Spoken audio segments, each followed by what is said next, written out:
Well, we're back. We've got the fuel tank. I just took the end of it off, and as you can see, it was soldered on. So I took the top edge and bent it up, and still couldn't get it. So I got my torch out and ran it up along the inside edge all the way around. Got it red hot. That's some, I don't know what kind of solder that is, but that's some good stuff. But grabbed it with some pliers and pulled it off, and it popped off. This is the baffle that was in it. And I don't know if you'll be able to see in here. It's dark out here right now, but there we go. That's a pretty good shot. It got a lot of crud in it, but as far as rust, I really don't see a lot.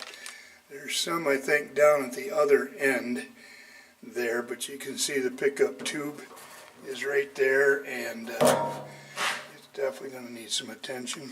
That's my filler spout over there. But the baffle, you can see that mark right there. That's where that baffle went, which makes sense because your float goes right through here, and that's right on the end then. And so that way you keep an accurate fuel level. So that's good, because I'll be able to get this baffle, once I get everything cleaned out of there real good. I'm going to get that filler tube really clean, and then I'm going to stick that baffle, because it goes not in here more than 6 inches or so. We'll put that in, and I'll just tack weld it in there. And but I'm going to try. I was looking at this, and I don't know exactly how to get that end back onto seal. I'm thinking about finding some sort of a caulk of some sort that would be impervious to gasoline, and see if I can get that just to spread around the inside edge, because what this does is this, you can see how this pops, this goes up in, I got it upside down,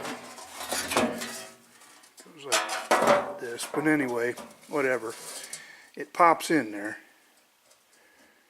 And so if I can put a bead of caulk down along through here, and I'm going to have to straighten these edges up a little bit and, you know, get everything situated before I start. But there's like a little edge. You can see that little edge there, and it goes all around. It's a little bead. And you can kind of see the indentation right here. So, but a little bit of work. Took me 45 minutes or so to get that off. I was just very leery. You know, it's like, it's a gas tank, you're putting open flame on it. I had washed it with water, filled it clear full, let it sit for a day or two, drained it all out, and that's why it's still wet looking inside. That's not gasoline, that's water.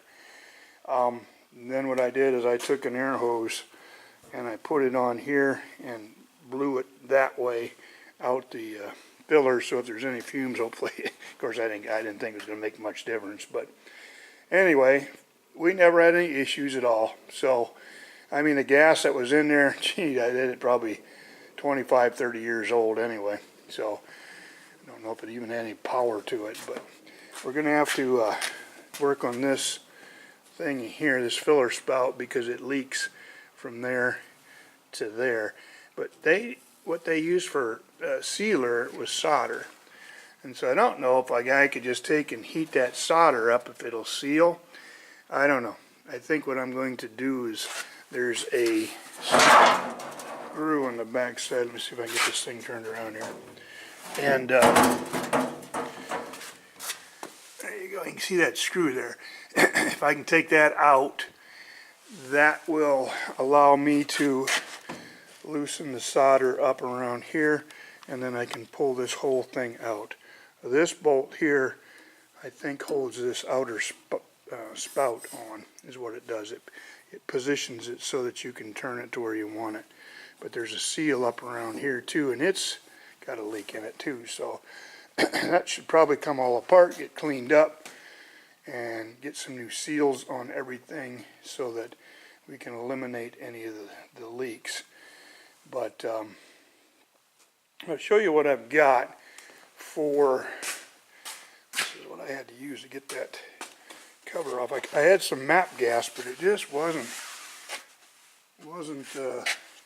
hot enough. Let me see, here we go.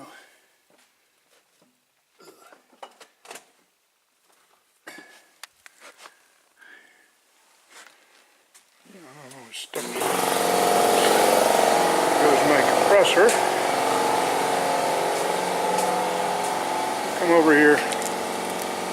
This stuff, I don't know how good it is. I've had it for quite a few years. Something leaked down on it there and kind of ate the can up. I don't know if it was the stuff inside the can or not. But anyway, this is KBS. I bought this stuff probably 6-7 years ago. So it's probably not any good. I'll open it up and take a look at it. But what I want to do is take that stuff and put that in while I've got it apart. You know, because I've got to be careful with that inlet pipe or suction pipe, whatever you want to call it. And the compressor will go off here in a minute. There it goes. Let me go shut that thing off so it don't come back on again. But what we're going to do is take that and there we go. Slosh it around inside and with the end off of it. I think I'll try that rather than taking it and putting it in and sloshing it, because I can get a better look at how it's covering, and just put that stuff in there and just slosh it all around inside of it. And then, like I said, this end will probably be the problem.